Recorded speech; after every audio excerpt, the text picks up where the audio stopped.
Good evening, everyone. My name is Russ Ganim, and I am Associate Provost and Dean of International Programs at the University of Iowa.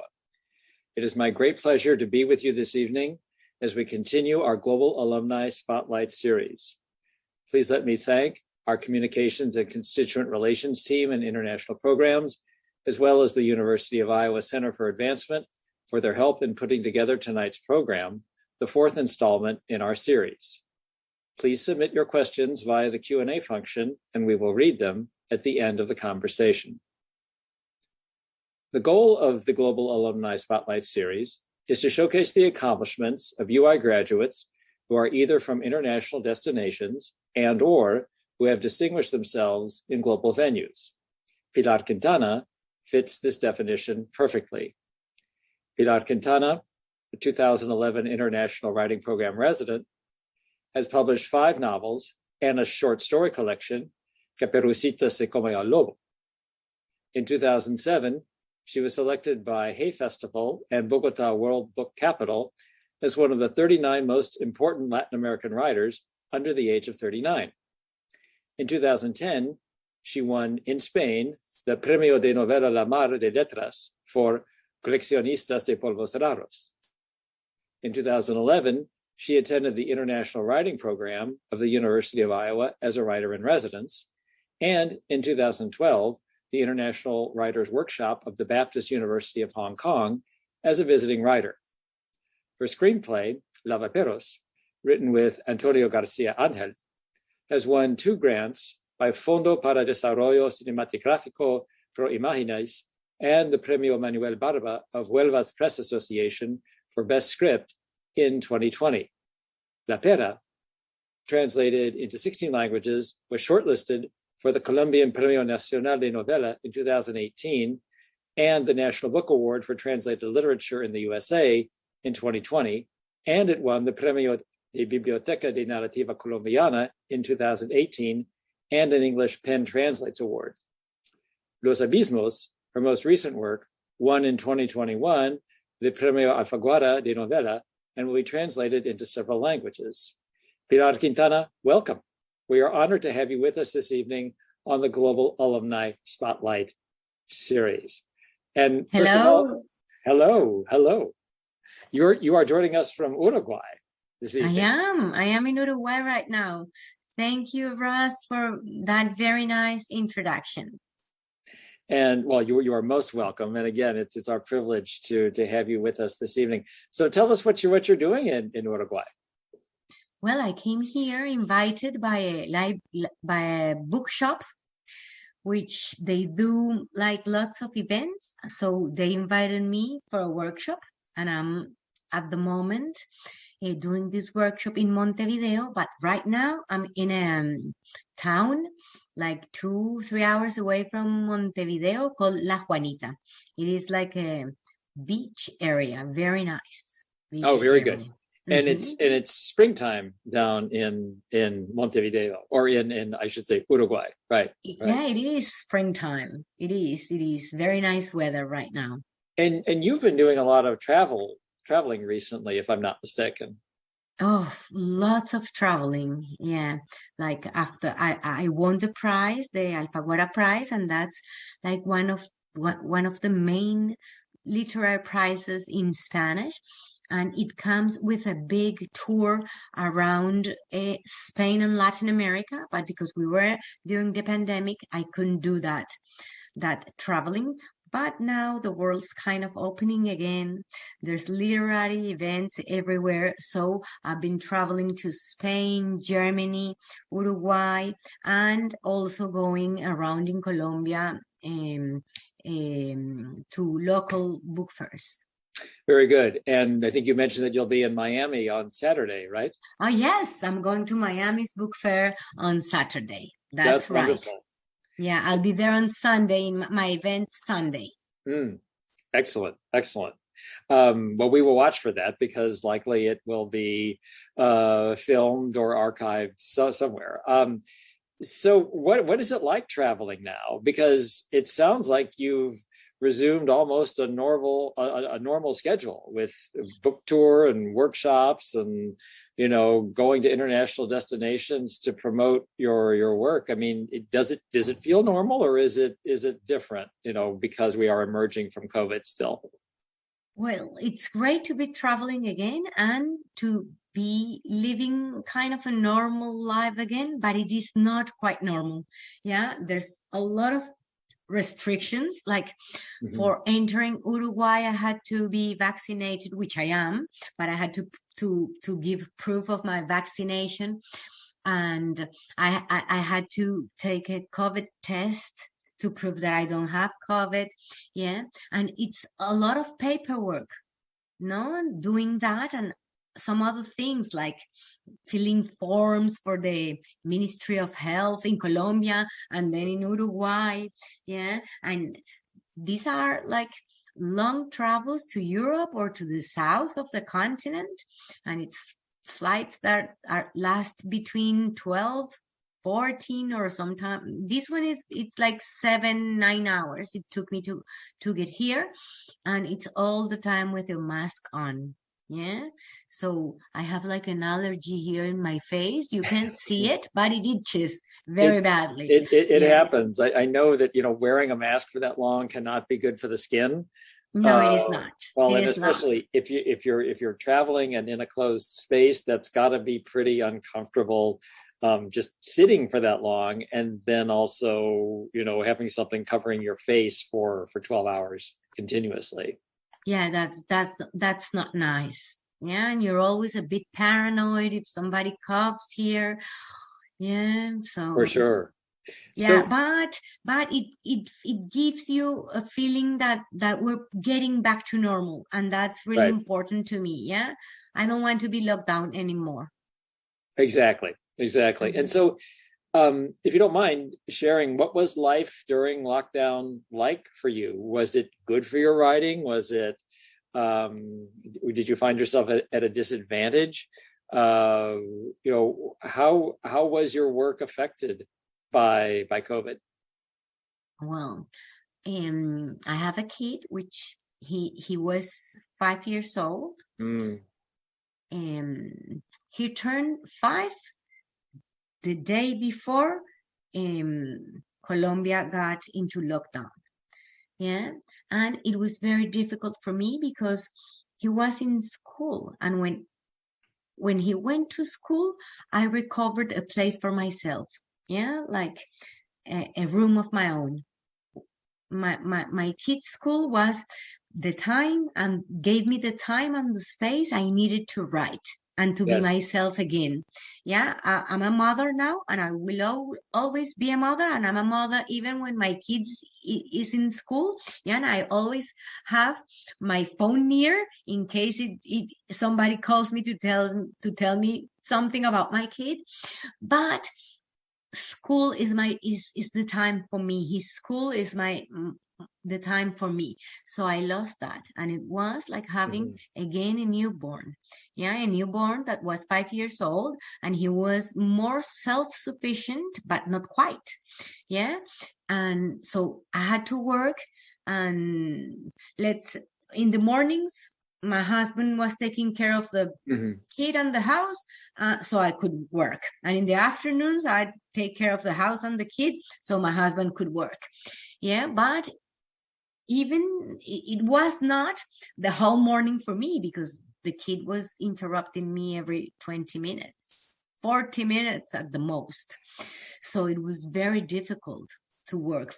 I had already like the draft of Los Abismos, my latest novel, done, and I was correcting. But correcting you need a long times for reading when you're correcting. Yeah, so you need to see what you wrote in the first chapter, and then compare it to the 10 chapter. Yeah, you need long times, and I didn't have those, so it was very challenging. It was, but I was able to do it, and I was able to deliver the novel on time. That really is a remarkable accomplishment because, I can't imagine what it would be like. I mean, my daughter's in college, and so my wife and I have said, well, what would it be like if we actually had a child at home during during COVID, especially a small child. I mean, because, you know, it's difficult for them to sit still, just, you know, sit in front of a computer. Online learning for a 5-year-old has to be very, very difficult. And so for you to manage, you and your husband to manage that situation, and for you to finish your novel is really a remarkable accomplishment. I think so. Like the biggest accomplishment during the pandemic for me was that we survived. Yeah. Yes. And that was good enough. Yeah. But then we were able to work and I was able to finish a novel.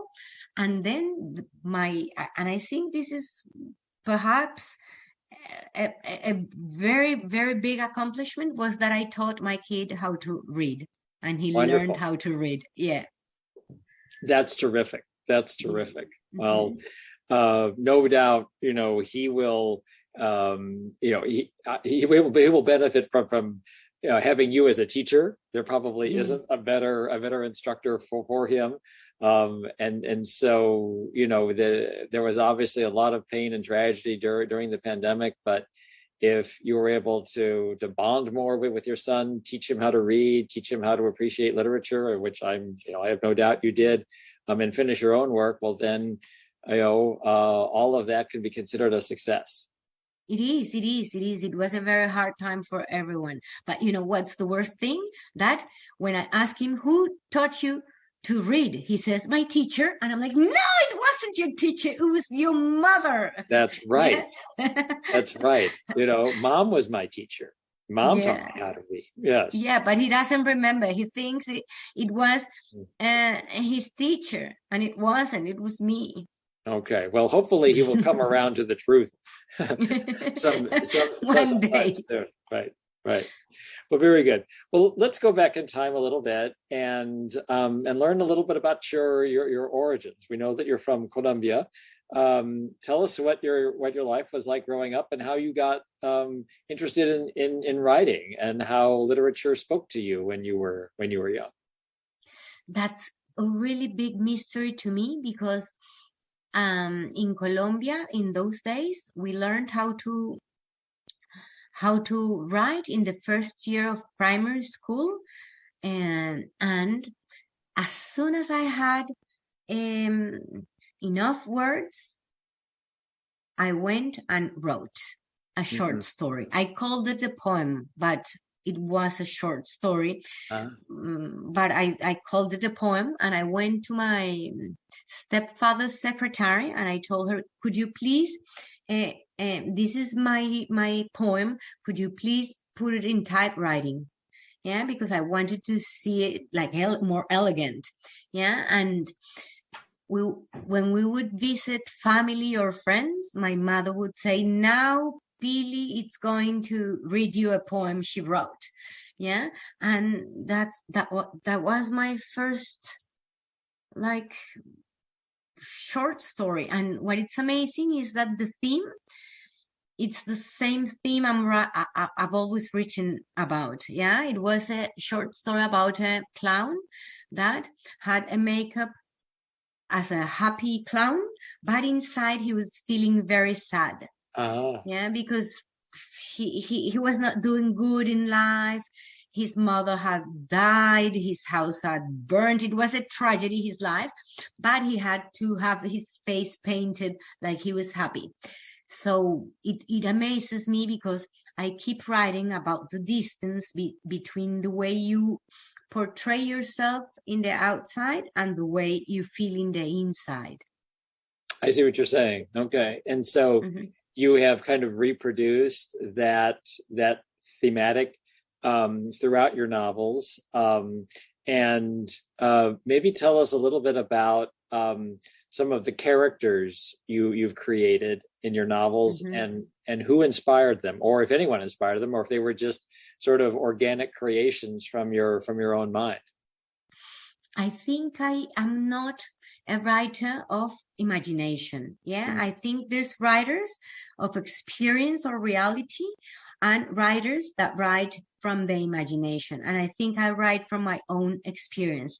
This does not mean that my fiction is based on actual facts.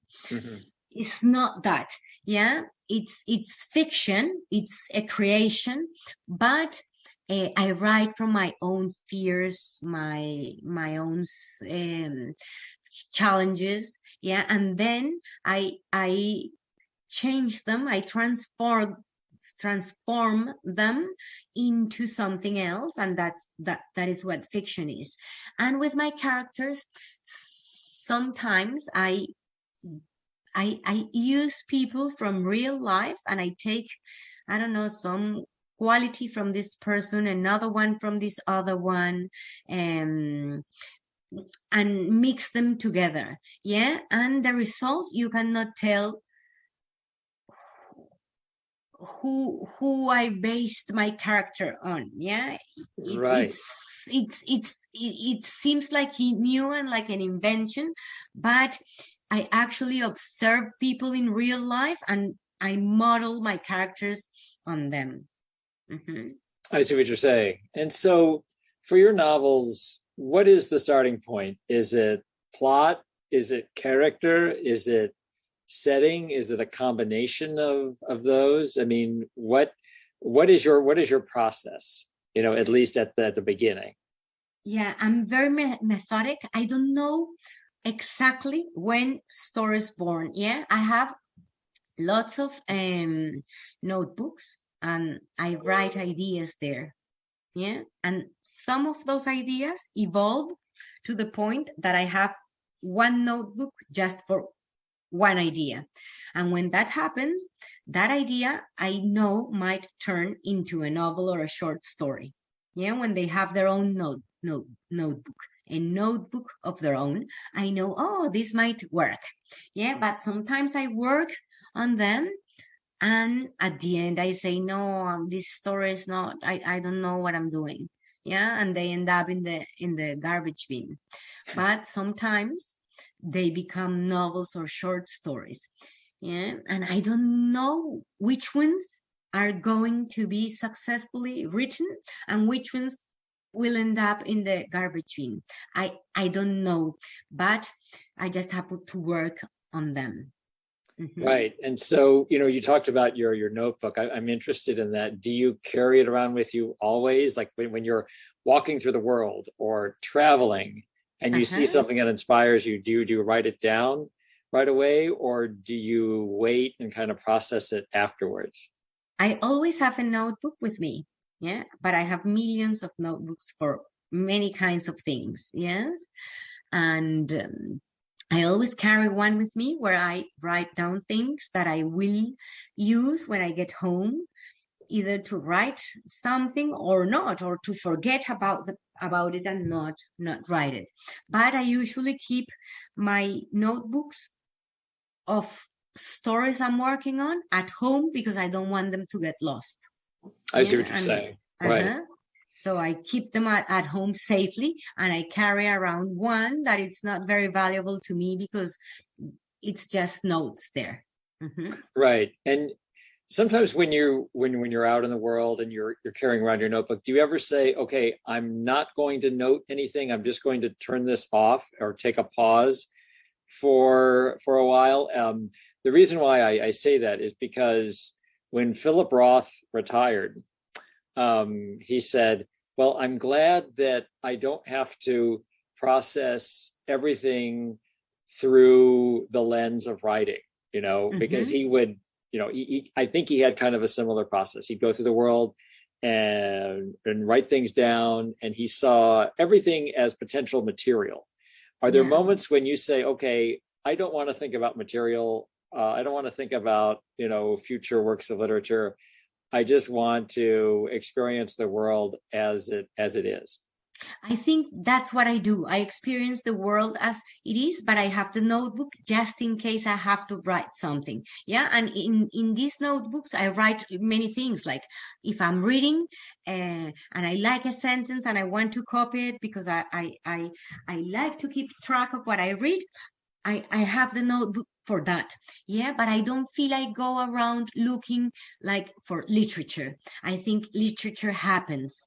Yeah, and I just let it happen, and I do not register many things, and sometimes I regret it because I say, oh, I should have done that.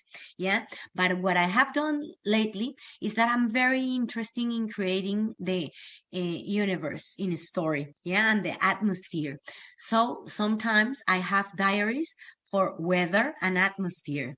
Yeah, so if I go, I like for Los Abismos, I went for a week to live in a place that I wanted to experience because it was the area I was describing in my book. So I went there and I had a diary of weather. Yeah. And every day I would say, in the morning, it was a bit cold with a mist, and the sun then came out, and then there were clouds flying really fast. Yeah.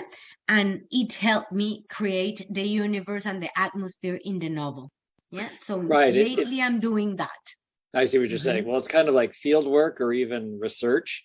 Exactly. I know that a lot of authors will research a particular topic before they even consider writing. Is that something that you do? I mean, obviously going to a place and sort of experiencing it and keeping a sort of a weather journal or an environmental journal. I mean, sounds like that type of activity, but for some of your novels or short stories, have you said, okay, I really want to learn more about this topic. I'm going to go to the library or online and learn more about it before I start putting pen to paper?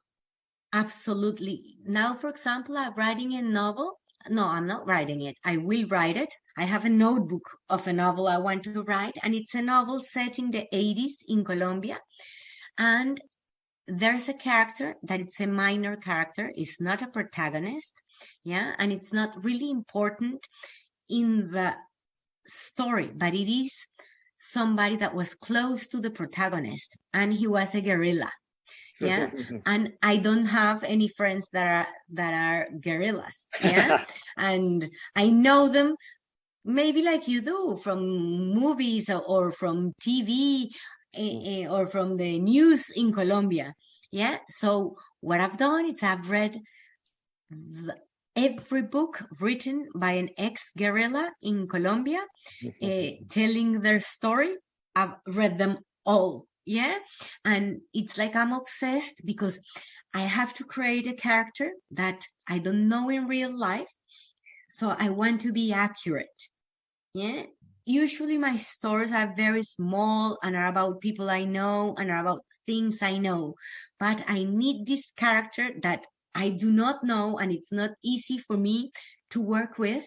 So then I have to research and learn all the history of Colombian guerrillas and Right. how, yeah, just to be able to write a secondary character in a story. Wow. I mean, that's a lot of work, but I have no doubt that, well, first of all, let me ask you, were you happy with the results? Were you, did you feel, okay, I know enough now to be able to write about this particular character? I am still reading. I haven't Right. finished my research, but I'm feeling confident that I can do it. Yeah, but not confident enough to just write it and let it be. I'm going to need a guerrilla to read it and tell Right. me, yeah, I believe your character. Or Exactly. no, or no. Yeah. Right. And by guerrilla, we mean guerrilla, right?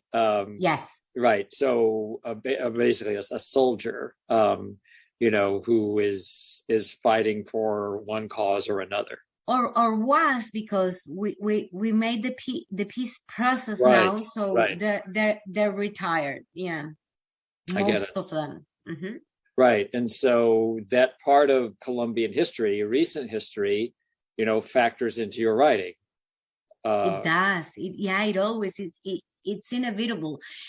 I like when you're a Colombian writer, it's expected of you that you write about our war. Yeah, the mhm. conflict, the Colombian conflict. I haven't. Yeah, and I'm not going to do it in this novel even. But our reality, our everyday life, it has war in it. Yeah, so it's necessarily it is in my books. Yeah, not as the main story, because that's not what interested me, but it is there in the background, and somehow it's there. I'm more interested in our violence, but the intimate one, the violence that I think it's the one that causes the war. Yeah, the violence in the families, Right. in the homes. Yeah. Right. And how that plays out on an interpersonal level. And there are lots of literary models like that. I mean, if you look at Shakespeare, obviously there's war throughout his plays. Nonetheless, what's interesting is how this conflict becomes interpersonal and how it manifests itself in families or between friends or people who are presumably close to one another and yet are divided by a number of different causes or disruptions. Mm-hmm. Yeah, exactly. Right. And so let's sort of shift back to Iowa and the International Writing Program. First of all, how did you find out about the International Writing Program? And because you were here, I guess, 10 years ago now. It was exactly 10 years ago. Yeah. It's really, really kind of amazing. And then, so tell us about, how you found out about it, how you were recruited, and then your experience here as one of the fellows in residence for an entire semester. Well, I always knew, I always wanted to be a writer. And when I graduated from high school, I was an exchange student in the United States. Mhm. And I lived in Iowa, in a small town in the north of Iowa called Decorah. Oh, yes. Yeah. Wonderful. Yeah. And I realized then that in the University of Iowa, they have a creative writing program. And to me, that was unheard of in Colombia. Yeah. And I'm like, oh, you can go to university and study writing. Yeah. And to me, it was like, I want to do that. But that was kind of impossible for a Colombia to study in Iowa in those days, So I went back to Colombia. But I knew since I was 17 that there was a program in creative writing in the University of Iowa. And I guess it's very renowned around the world. Yeah. And then one of my favorite writers is Kurt Vonnegut, and he was the teacher in Iowa. Yeah. And I always admired him so much. And I always it was like a dream to me, Iowa, because it was like the place where writers went to study writing. Yeah. Right. So and it still is, luckily. Yes, we yes, and maintained some that Colombian, tradition. it still is, yeah, and it's very prestigious around the world. And I knew some Colombian writers that had been there in Iowa, and so I started asking how the process was, yeah, and I wrote to the Colombian, to the US Embassy in Bogota, asking for information, and they told me that they could like invite me. So I sent everything they asked, and finally I was invited, and I couldn't believe it. It was like so important to me. Yeah. And now I wish I was there, because back then I think I wasn't in a good place for writing. Yeah. And I think I wasted lots of time in Iowa. Now, with the life I have, yeah, and I have many ideas, but very little time for writing. And I dream going back to Iowa and having 2 months and a half for writing, just for writing, yeah, with no more obligations, but to write. That would be fantastic. Right. I mean, because that's often the case, is that the writers come here and they're supposed to be writing, but often they have either other obligations or things get complicated and they don't. And it's a wonderful program, and obviously we've celebrated over 50 years of just really a signature event, is to have the writers here every fall semester. But I've met with some writers, and they always are very careful to guard their time, to protect their time so that they can write, because it's not just a given that you can go to a different place for 2.5 months, flip a switch, and then just start writing.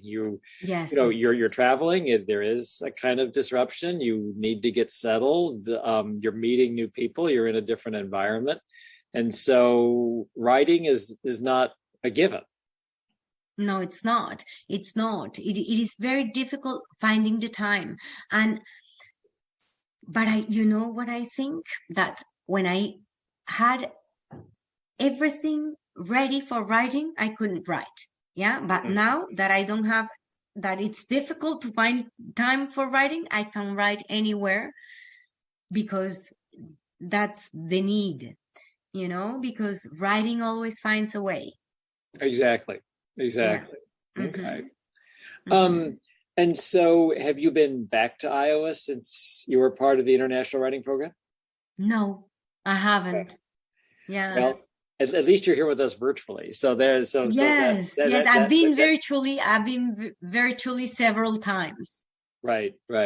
Well, one of the things that I know that the International Writing Program is known for is its alumni network, that the writers stay in touch with each other. And so I'm wondering, do you have contact with other writers who were with you in 2011, or other, say, Colombian writers or other Latin American writers who have been part of the International Writing Program, but who were in Iowa City different years from you?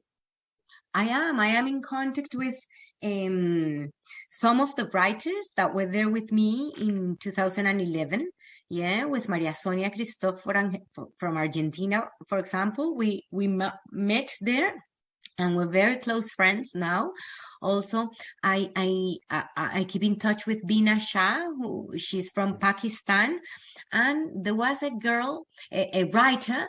She was a few years after I was, or before, and we met in Hong Kong, and we keep in touch. Yeah, and also with some of the South American writers that have been there, that I've met throughout the years, or Mexican writers, I keep in touch with them. Yeah, like Karen Villeda or Gonzalo. Karen Villeda, it's a poet from Mexico, or Gonzalo Garces, a writer from Argentina as well. I keep in touch with them. So yeah, it is kind of a community, and I always think about them, the ones I don't keep in touch with, but there's several of them that I do keep in touch with. Right. I mean, and it's and some of our students have actually, pardon me, done research projects on writers from certain parts of the world. I mean, I used to be the director of the Division of World Languages, Literatures, and Cultures. And one of my duties was to be the chair of the French and Italian department. And Arabic language is taught in French and Italian. And we had a student who undertook this terrific research project to basically connect with all the writers who came from the Middle East and who wrote in Arabic and who were, part of the internet and who were part of the International Writing Program. Mm-hmm. And so she traced this, and her project went from the 1970s up until 2016, 2017.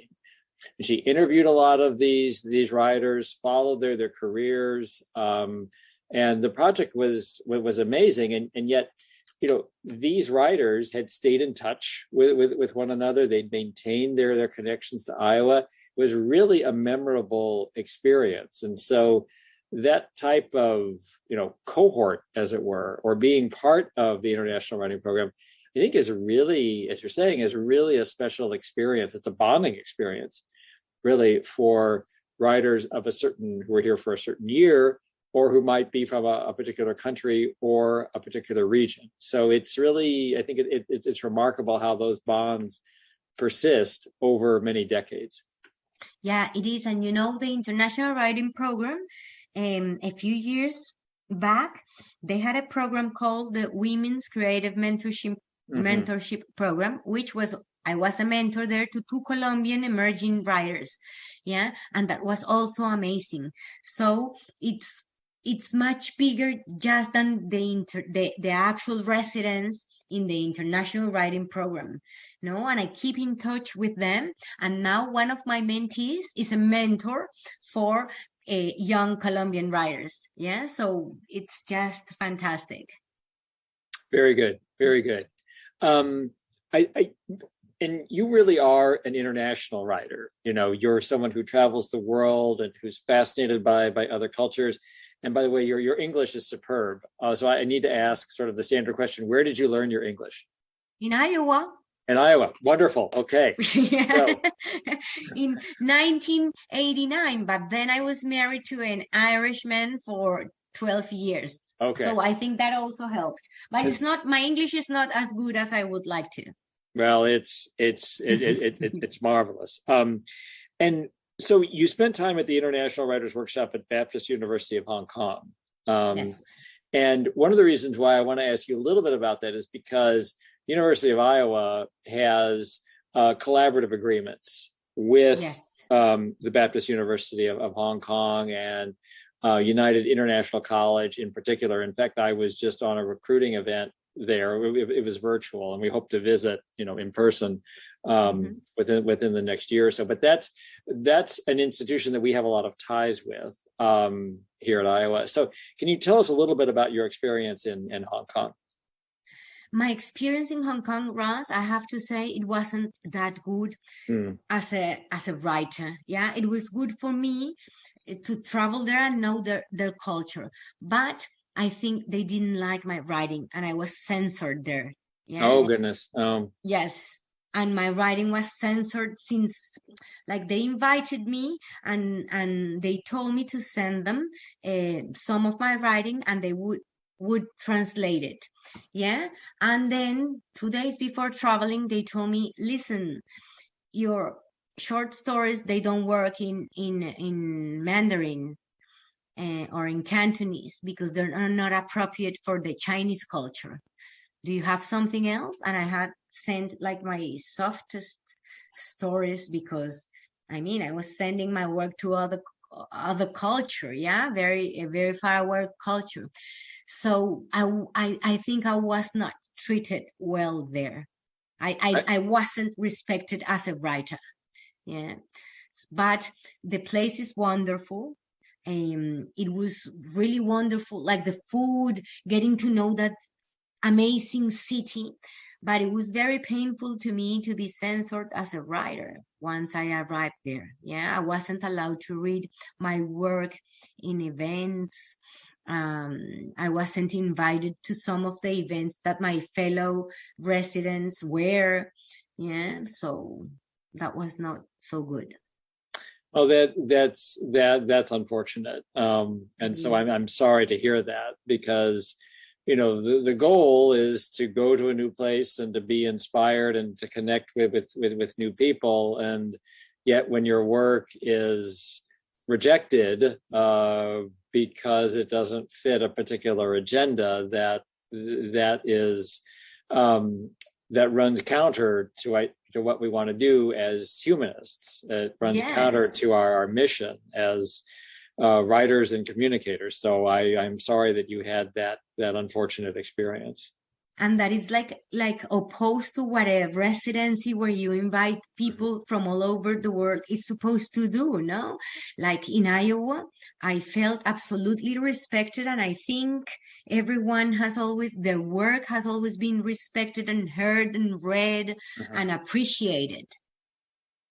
Definitely. Well, I mean, that's the type we want to encourage, that type of freedom and that type Mm-hmm. of comfort. Yeah. We want writers to come here, and really everyone to come here and to feel comfortable in expressing themselves in whatever form that takes. Mm-hmm. So let me ask, and we'll go to questions from the audience in a little bit. Let me ask, how your world travels and your experience with other cultures has inspired your writing? I know you've spent a lot of time in Europe, you've been to Asia, you've obviously been to North America, South America. What examples have stood out to you of either cross-cultural communication, inspiration, models? How has that impacted your writing? In many ways, and I think it was definite in making me the writer, the kind of writer I am. Yeah. For example, I think it was very important for me to travel South America and hear the different Spanish ways, the different ways Spanish is spoken in other countries. It taught me what was Colombian Spanish peculiarities and which was our common language. Yeah. So it taught me about my own language. It taught me a lot about that and a lot about my own culture. And I think a writer needs to be able to tell their story and to tell their hometown, but with the eyes of a foreigner. And I think you can only do that when you travel and when you know people from other cultures and when you talk to them and when you see the world, when you see that your hometown, it's different. Yeah, that right. Not every, so that was an amazing experience to me because it allowed me to see my country as, I don't know, a gringo will see it or a European will see it, but I'm still Colombian and I still know my country better than that. And I think that was invaluable, yeah, in my writing. It taught me how to see, you know. I think the way you look at things is very important if you want to be a writer, yeah. And when traveling and going to places and speaking and knowing people from other cultures allowed me to see my world in a different way. Exactly. Well, and that type of perspective is absolutely essential because otherwise you're in this kind of hermetic universe. You'll only see things through the lens of, you know, your own preferences or your own experiences or those of your native culture. Yes. To step outside of that, though, gives you many different frames of reference, which are necessary, you know, for creating characters, for creating settings, for creating, you know, a narrative in general. And so that type of externalization can be extremely useful. You know, from what you're saying, it can be extremely useful in the creative process. Yeah, it's like when you live in a place and when you live in your own place, you do not see their peculiarities because for you, that's normal. Yeah, but when you go out and you see the world and you come back, you say, oh, my hometown is very peculiar. It has a river and it has these strange trees that there nowhere else in the world you'll find them. So you can see them with new eyes. Exactly. Very good. Well, Pilar, I'd like to move to some of the questions from our audience. The first one is it says or asks, Pilar, do you write in the magic realism style, and how did students and people treat you in Iowa City? And it's signed Un Abrazo from Peruvian in Chicago. Oh, hello, Peruvian in Chicago. Well, I was treated very nice in Iowa, and it was a wonderful experience. And no, I do not write in magical realism. I think that's Garcia Marquez invention. That's his style, and I admire him very much. He's one of my literary grandfathers. Yeah, but like I follow my own path, and I think I'm a writer very realistic. It's funny because when La Perra, the bitch, is translated into French, and in a review there, somebody wrote that La Perra was magical realism. And I'm like, oh, how can this be? Because this is a realistic novel. And a friend kept reading to me because I don't know French, and he tells me that it's because there's a witch doctor there, yeah, and I'm like, no, but that's not magical realism. That's reality. In the universe of the novel, there were witch doctors, yeah, and they exist in the community where the book is set.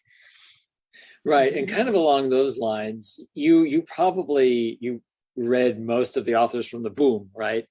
And you were influenced by them. But did you start to write? You must have started writing after the boom, right? Yes. And that the boom obviously influences world literature today. But do you think that you yourself and other Latin American writers purposely tried to move away from the boom to invent something else, or to relate a different experience, to say, well, okay, we're not in the shadow of the boom. We might be influenced by it, but we're not going to imitate those writers directly.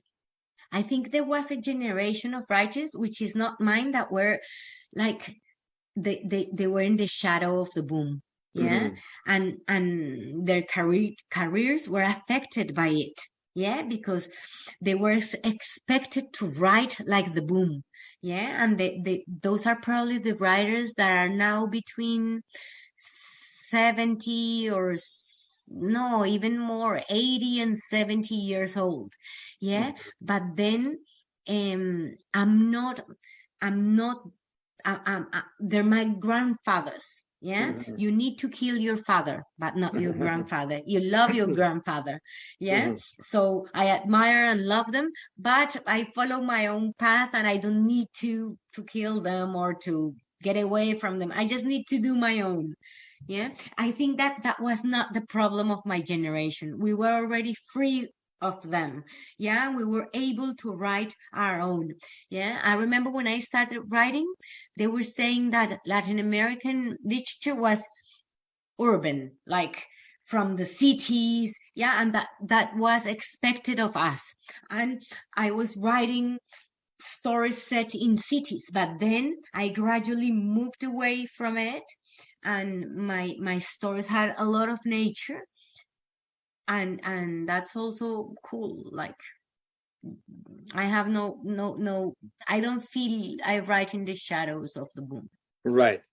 Mm-hmm. And that I think makes perfect sense, because Yes. you're interested in your own originality. I guess at the same time, I would ask, do you feel like you are part of a cohort of writers, that you're part of a certain group or movement, or are you just Pilar Quintana or Quintana, and that you write on your own, that you're not part of a specific, collection of writers, or that you don't identify yourself as part of a particular movement? I don't identify myself with any movement, but I do think I belong to a generation of writers. And I believe nowadays there's something happening with Latin American literature. Yeah. And they talk about a new boom of female writers in Latin America. I do not say there's a new boom of Latin American female writers, but I do think there's something happening with Latin American female writers. Yeah, I'm reading them and I find them tremendously interesting. And I think our books from writers in Mexico, Argentina, Chile, Colombia, Ecuador, Peru, they connect. Yeah, and I think we're exploring themes that were not explored maybe by male writers during the boom. Yeah, and I think there's something happening. But because it's happening right now, it's very difficult to talk about it. I think maybe in a few years, the academics, the scholars will be able to explain it better than I can. Very good, very good. So let me move to another question that was actually posed earlier, even before the webinar started. And the questioner asks, please comment on the challenges and rewards of writing in 2 languages. I write poetry in 3 languages, have published a couple of poems in English and in French, but find it difficult to write and try to publish when unaffiliated with a school or institution. Thank you for your comments and guidance. So I guess there are really 2 questions there. One, what is it like to write in 2 languages? And then do you have advice for someone who is trying to publish but is unaffiliated with a school or institution?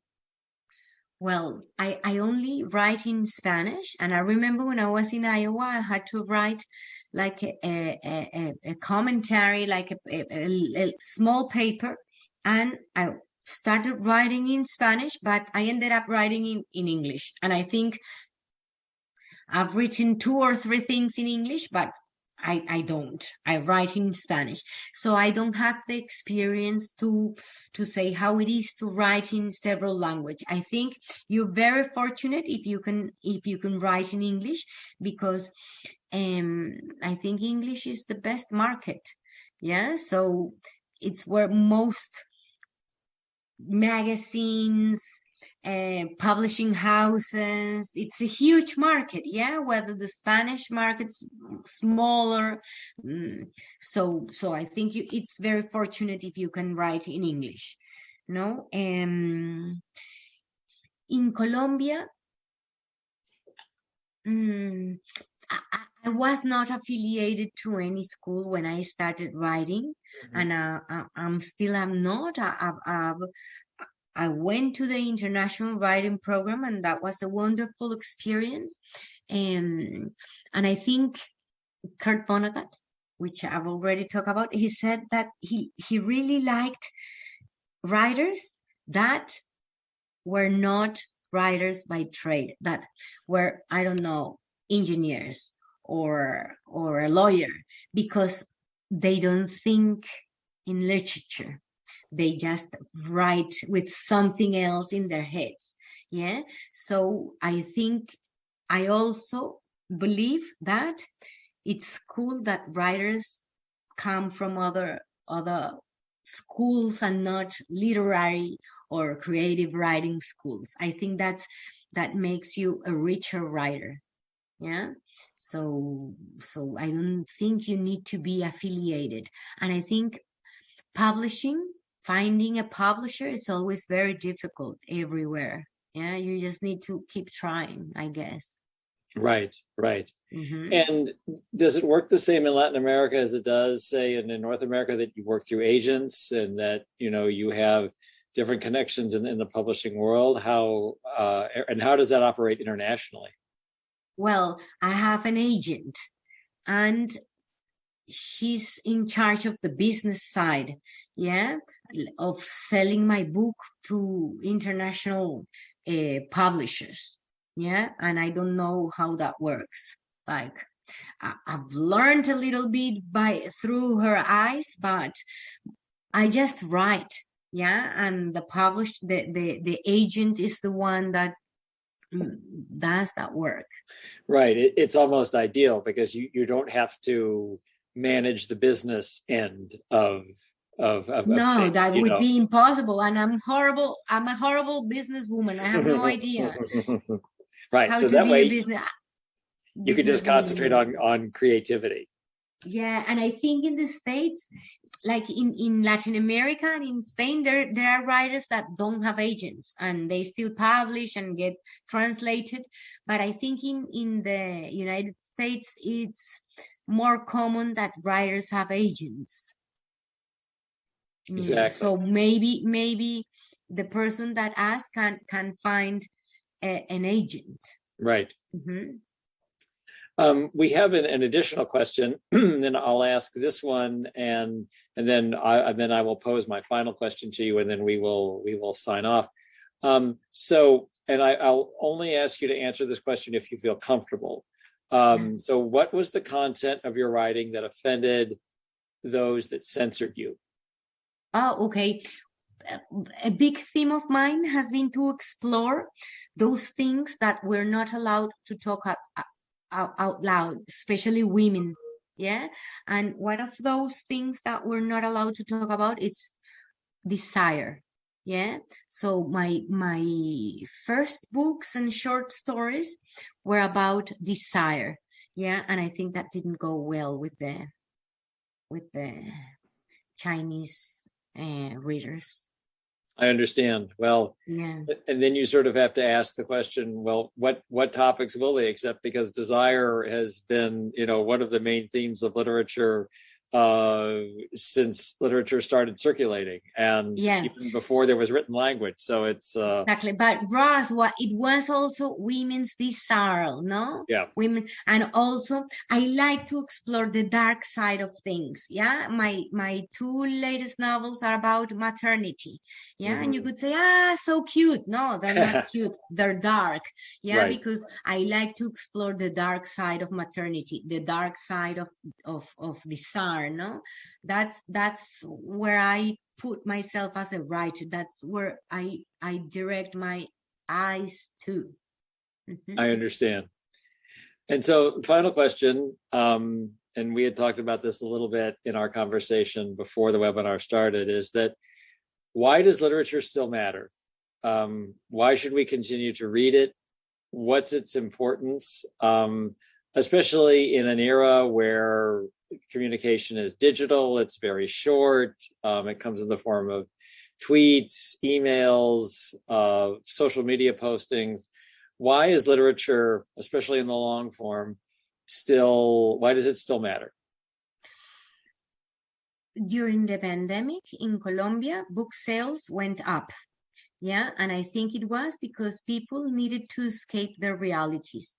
And I think that's what books do for us. And it's allowed